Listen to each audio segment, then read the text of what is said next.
Welcome to Two Girls, One Gay, a podcast that explores everyday conversations about life through the eyes of two girls and one gay, hosted by Shanice, Nidia, and Marco. In today's episode, we discuss all things friendships, including the good and the ugly. Take a listen to find out what had Shanice saying this. She fucked Chris Brown at Wally's party, and I was like, oh, okay. And what made Nidia say, So could you be friends with someone that maybe you've been friends with forever, but cut that friendship because of just different belief systems? Episode 1 starts now. Hi, everyone. Welcome to the first episode of the Two Girls, One Gay podcast. Yay! So I am one of the co-hosts. My name is Shanice. My name is Marco. And my name is Nidia. Can you guys guess who the gay is? Go ahead and comment it on Instagram. Yes. Who you think the gay is. So we decided to start this podcast kind of randomly. I think we just had like a series of really good conversations, and we decided I think the world should hear these conversations. Yes. And I think you guys would gain something from it, at least entertainment, if not education. So here we are. Hi. Yes. So Ciao. So who wants to start with like a fun fact or something nobody About else ourselves? knows? Yeah, let's do like an icebreaker. Ooh, okay. To our audience. Oh, like a little personality trait of us that can be like, oh, he's one, or he or she is one of those people. Yeah, there you go. Or like a strength. What do you think one of your strengths are? This is the gay. This is me. One of my strengths is being a homosexual. No, no. I want to say like something funny that I do. That I feel like I'm a very caring person, and I'll send my friends like text messages of like a song that they should listen to, and they won't listen to it, and they'll just ignore it. I've never gotten either. I've never gotten that. I would text in the group like, "Hey, listen to this song," and nobody Show heard the it. Not proof. individually, though. They just send back like, "Love it," but I know they didn't hear it. I've never gotten that. My Y'all don't response love would me. be different. Yeah. I What's- haven't either. What's your greatest weakness? This is a job interview. What's your greatest weakness? Ooh. Can you come back to me with that? Yes. Yes.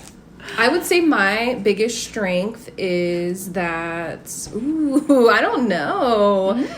I would say I'm a very empathetic person, and I would say like I feel people's emotions with them.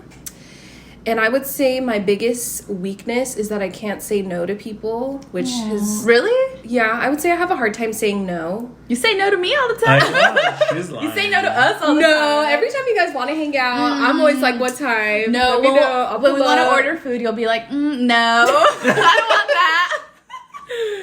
Okay, maybe that's But not I get my it, I weakness. get it. Maybe that's not me. Maybe that's Maybe not with me. the people that you really love, you're not like that. Yeah. Well, You don't love us. not with things like, oh, what do you want to eat? But with like bigger things like, oh, can you let me borrow money? Can you pick me up? Can you do this? Can you do that? I don't say no. Don't ask me to It's borrow a weakness. money. Yeah. So don't put me in a position where I have to say no. That's true. Okay. My biggest strength? I have too many, but if I have to list one, I think I'd say I'm very courageous. You are. You girl. are. I feel like I definitely wasn't like that growing up, and I think I've definitely come out of my shell. Yes, you have. In the past, probably 10 years. Yeah, let's say for that. sure. And I think I'm just kind of unstoppable now, so that's me.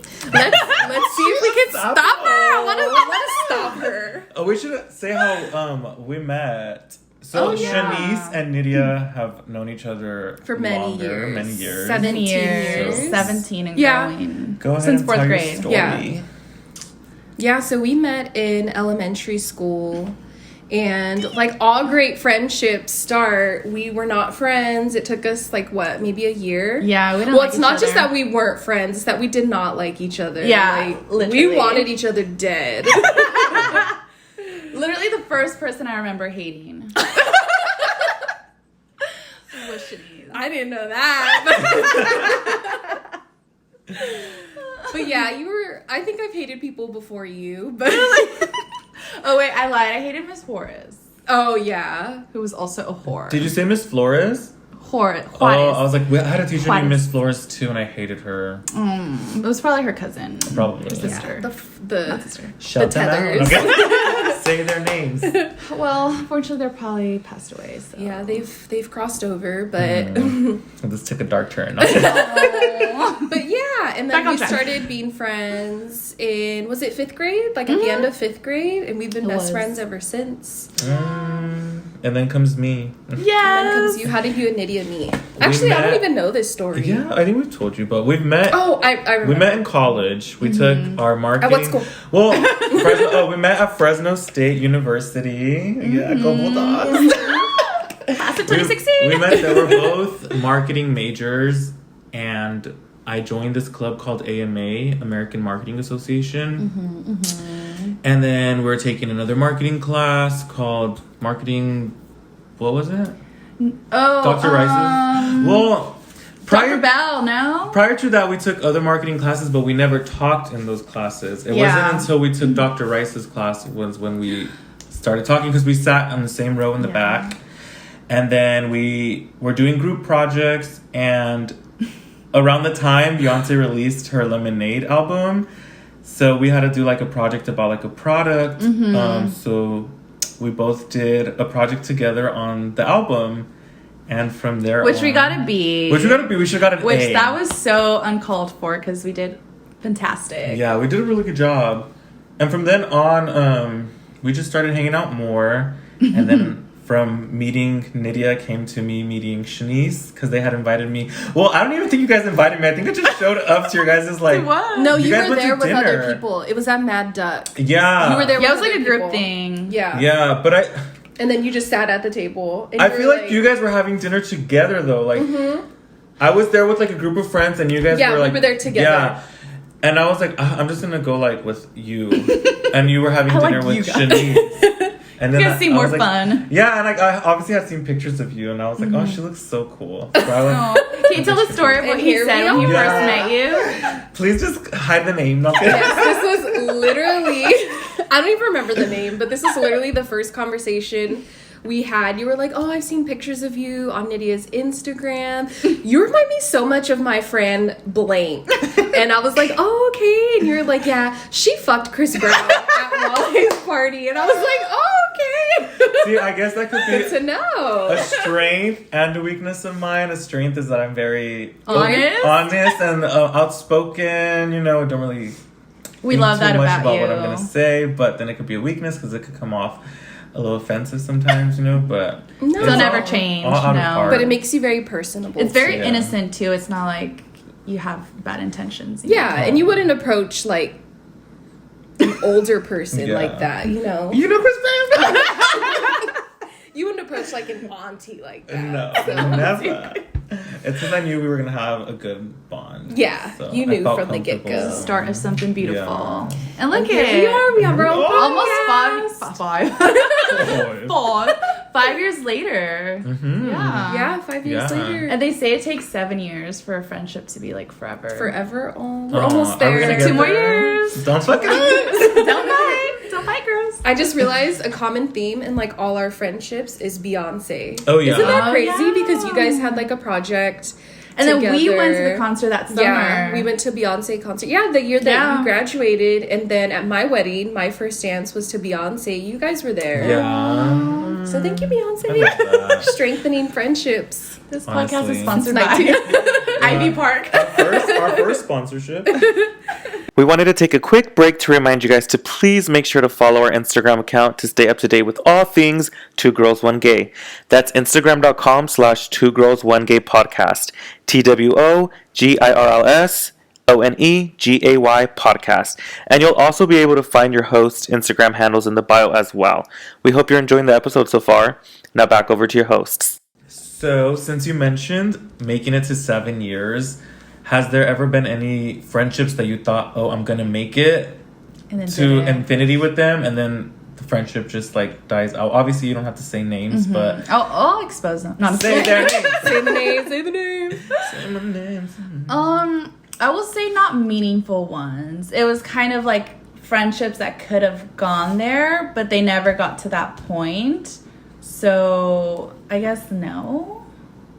Okay. Yeah. I feel like the friendships that I have are very, I mean, you guys, obviously, but they're very valuable, and I feel like I'm also kind of picky as who I like get close to. Like I can have friendships and, you know, hang out with people, but there's a difference between that and someone who like I confide in and be, you know, someone who's like your rock, so to speak. Yeah. That's definitely very small. But yeah, I don't think I've had any friendships that I was like, oh dang, we didn't make it to that 7 year. I think I have And obviously too. they're not here, so. I think I've had like a couple of those like instances, but it's also like not only just with like friends. It's also been with like family where you like think, oh, like this is a relative of mine, like they're gonna have my back until the end, and then it doesn't really like turn out to be that way, but you're kind of like, okay, it's kind of like okay that relationship kind of died out. Like I've had that happen to me. No, I obviously won't say their names. But we'll bleep them out. No, just kidding. no, but I've had that happen. Yeah. Yeah. It's okay. It's not meant to be. And it is okay because sometimes, you know, those relationships, they do like end for a reason. And if they are strong relationships that'll probably come back, you know, maybe you do need kind of like that time apart. And then if they do come back, it's meant to work, obviously. I have another question, but I want to wait for Shanice to say it, but just remind me.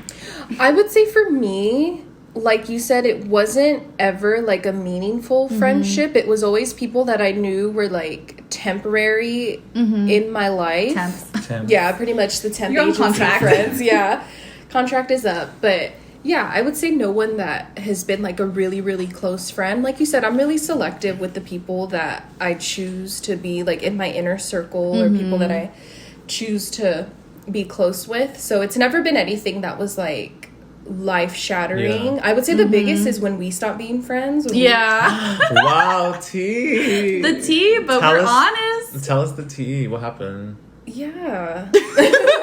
Who slept with whose boyfriend?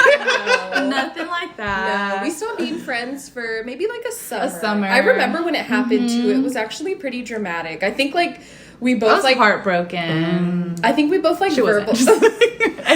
I think we both like verbalized like the friendship is over, and it happened over like a series of just like ridiculous events. Like it was just us not communicating with each other, and I feel like on my end it felt like it became like a competition for certain things. Aww. You know, like, oh, I'm gonna do this that. first, or I'm gonna do that, and then it was maybe on my end it felt like a competition, but I know looking back you're not that type of person. Yeah.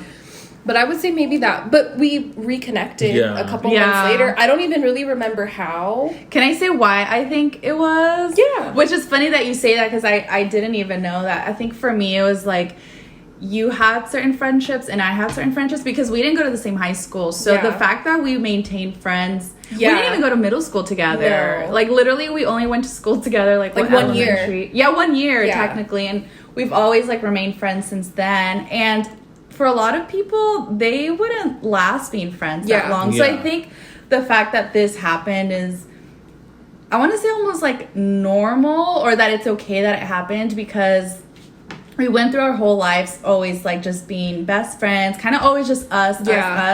And then obviously when we got to a certain point, which I feel like it was like in high school, like I don't know if it was like It's like junior year or something like that, or going into junior year. Yeah. And it was like I started hanging out with like my friends at my high school. You started hanging out with your friends in your high school. So it felt like, oh, at least what I like my perspective was like, oh, she doesn't have time for me, and you know, well, I'm not gonna have time for her. So I think it was like you said, very petty. Yeah. And so it's just kind of interesting. Obviously, we got over it. And we moved past it. And But it's that's like a great example of like what I was saying, how like, you know, sometimes you do need the little like break, and if the friendship is able to bounce back, that's a great example of what it is to be like a friend, because friendships are like relationships in a way where like, you know, you might have a moment where you break up or you need a break to go and we need to see learn each other. some stuff about see yourself. other people. We need to see other Exactly. people. And it's funny because it's not even like the friendship ended because like you were doing drugs. Yeah. And I was like super into school. Like we both had our own friend groups, but we would do like the exact same things with our friends. So it's weird that like we couldn't all. I think it was more together. that it was like we couldn't mesh our friendships because we felt like it had to be us or like no one else. Yeah. Which is like at that age, you know, sometimes you think like that because you're a teenager and you're like, well, you know, you're still kind of all like or nothing selective of like who you spend your time and who hangs out. But anyways. But speaking of like meshing friendships, that is like hard though. It is hard. I feel like obviously like when I hang out with like you guys, I want to just like focus on you guys, and then I have like my other friends that I'll hang out with. But like I've never like really meshed everybody. Like I think you've met like at big parties, like when I had like my ugly Christmas sweater party, like that's when like where I lost. Yeah, where you lost because it was not as good as you thought. It wasn't as ugly. God. It wasn't as ugly as it should have been. In the comments, Child, if you know about this story, please comment.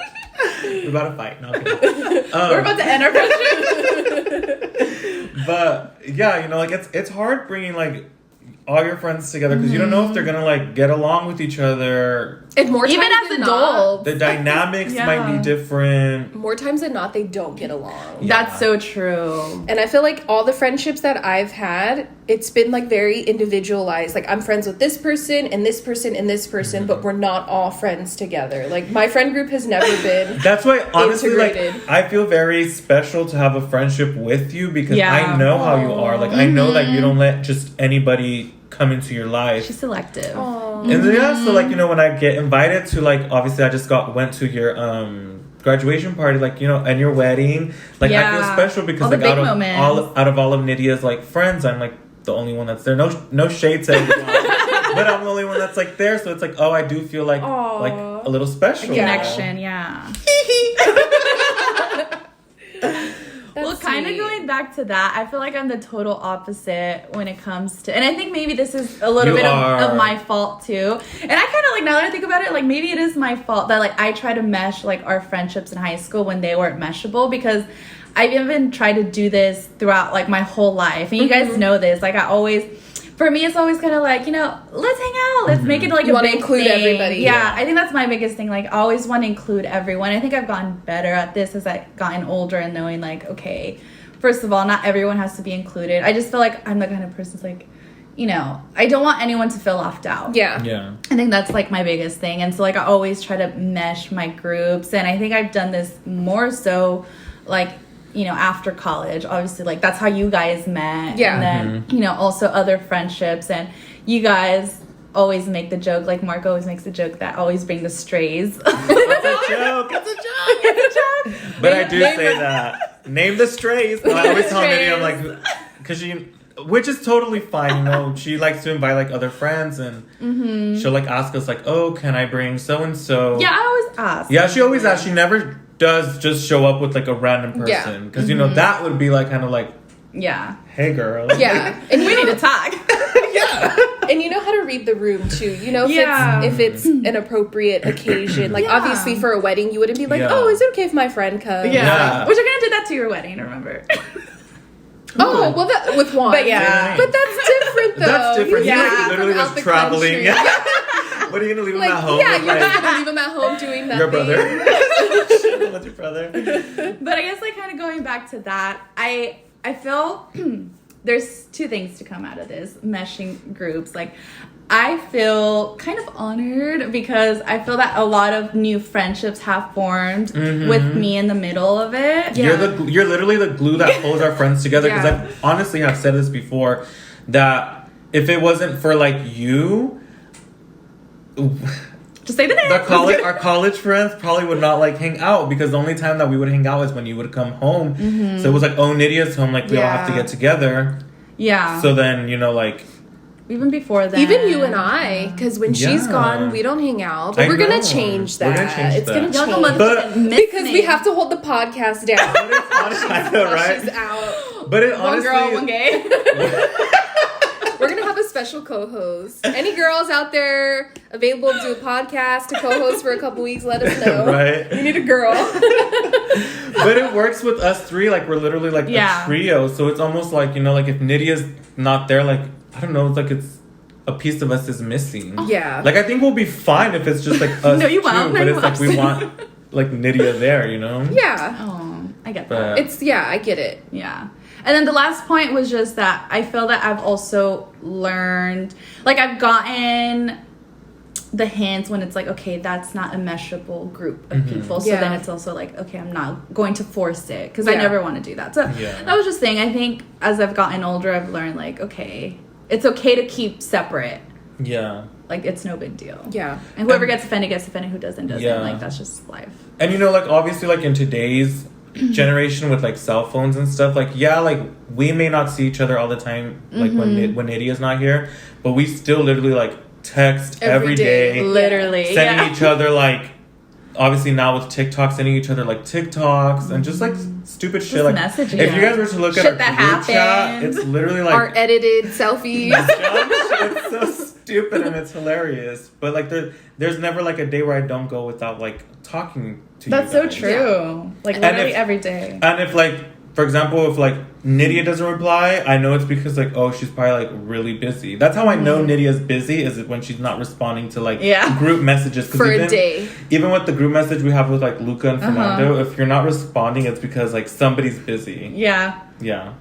That's so true. And that's important, too, for friendships to know how to maintain it too, because not everybody is able to say they have a friendship and not see that person for an extended period of time. Yes. Sometimes it falls apart. So I think it takes a strong group of friends to be able to like keep the group integrated without physically seeing each other or talking to each other every single day. Yeah. Like, that's what I was gonna ask when I said earlier, like, remind me. That was exactly, you read my mind, because I wanted to ask how you guys felt, because I think I seen on Twitter, I don't know where it was like, you don't have to talk to someone every day to maintain that friendship. And if someone gets offended because someone's not responding to you, is that a friend? So I think there's that debate, and I think I agree, especially as we get older, sometimes we get busy, sometimes, you know, we can't communicate every day. I know, like, we do, but, you know, do you guys think it's feasible to have a friendship where you can pick up where you left off? And I do. Okay.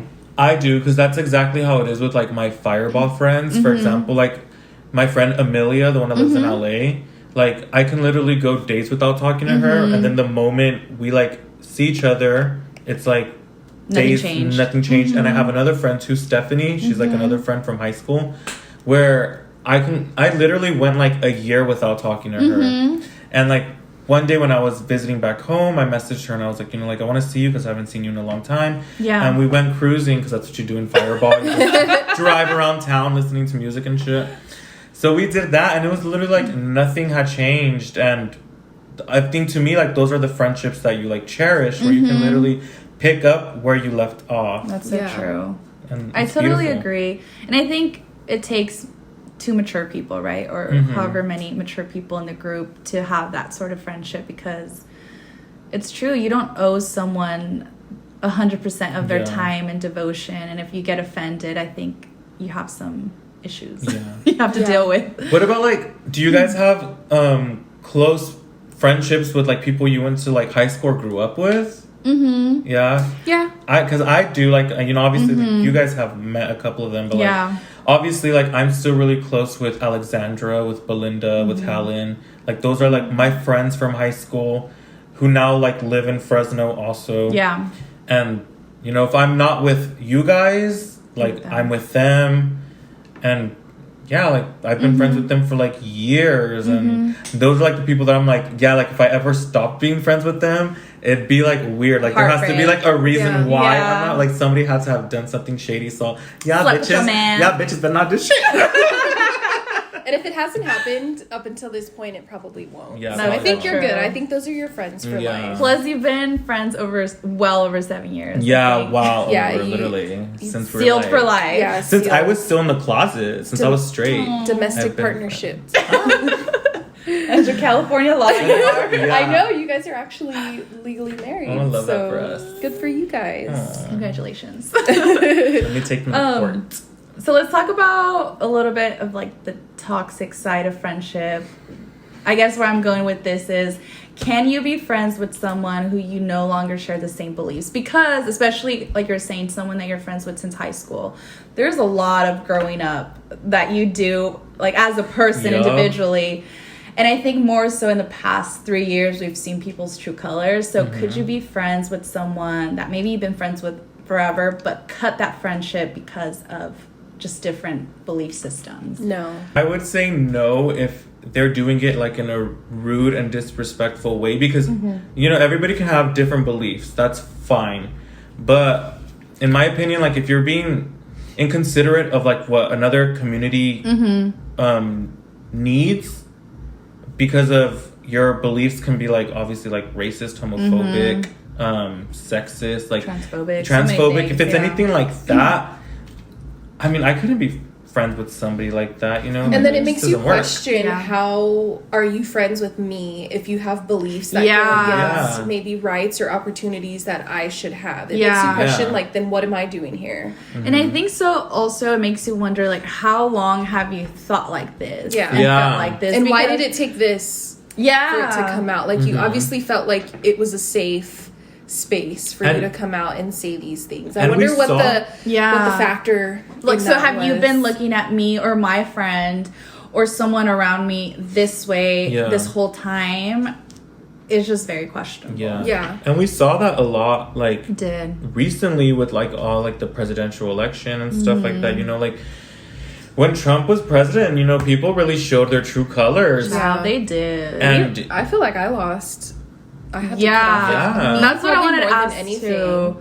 Have you lost? I know you have. Do you want to elaborate a little bit on that? Yeah, I would say for me, and we kind of talked about this a little bit the last time we were all together, but I feel like when you grow up biracial, especially if you're half black, half something else, you're kind of like a neutral person because you're mixed, so you're not full black, so you don't fully live up to my stereotype or my idea of what black people are or whatever this group is. So I feel like a lot of people that may have felt a certain way towards certain races, particularly black people, they were able to put that aside because, like I said, they don't see me as full black. You're kind of just somewhere in the middle, so you're neutral. So you're enough for me to tolerate, to be friends with. Right. So I feel like, I've had to cut off like a lot of people and a lot of friendships because of that, because their true colors and their opinions and their beliefs about certain things came out.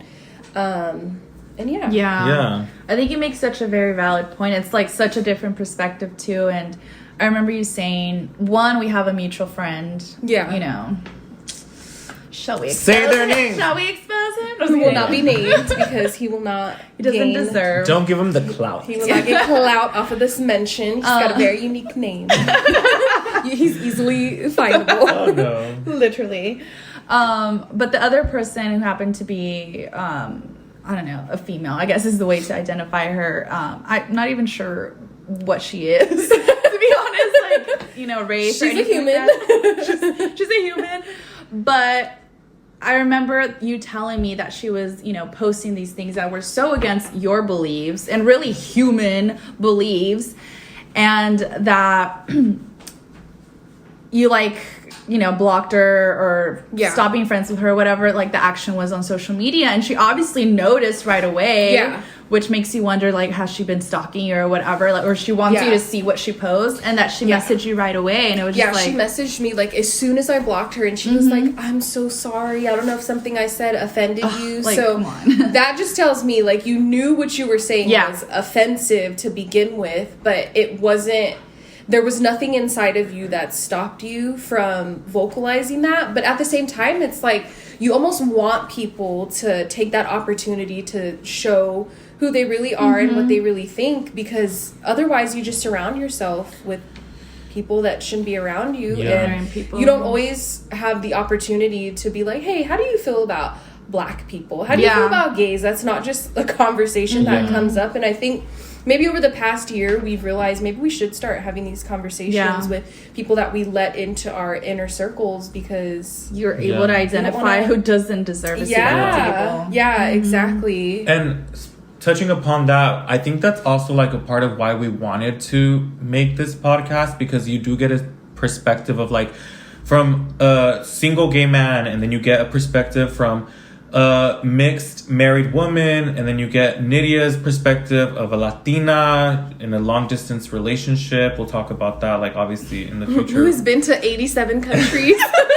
So we're like, and is very culturally aware. Yeah, we're like there, like we have different thoughts and perspectives backgrounds on life. It was like, oh, we should do this, and we're always learning from each other. And like, besides obviously this podcast that we're recording, we're literally always having these type of conversations when we're together. Like, we joke around a lot, but we can also be serious. And I think that's what I love and appreciate about our friendship. And I hope a lot more friendships out there are like this, is that they can have those serious conversations, that there's no awkwardness around it, and that it's okay. Yeah, that's so true. Yeah, so I hope your takeaway from this first episode is be appreciative of your friendships, and next time you guys are together, ask them how they feel about Black people and gay rights. And don't be afraid to cut people off, man. Cut them off. And call them out. Like, them if someone's bold enough to say something racist, homophobic, whatever, in front of a group of people, don't feel like, oh, I have to put them to the side and tell them. No, call them out exactly where they decided to act out. Yeah. Yes. For sure. It's time. It's time's up. Time's up. And time's up for this podcast. So thank you guys for listening. If you made it all the way through, we got some real cool stuff coming up in the next couple weeks. So stay tuned. Ciao. Ciao. I'm Marco. Say your name. I think we know that. Okay. I'm Beyonce. Also known as Shalissa. And I'm Kelly. We have to do a good closing. We have to be like, okay. That was good. That was good. Thank you guys for listening. Tune in next time. It'll get better. It'll get better. We'll get better. We'll be as better. chaotic. Bye. Bye.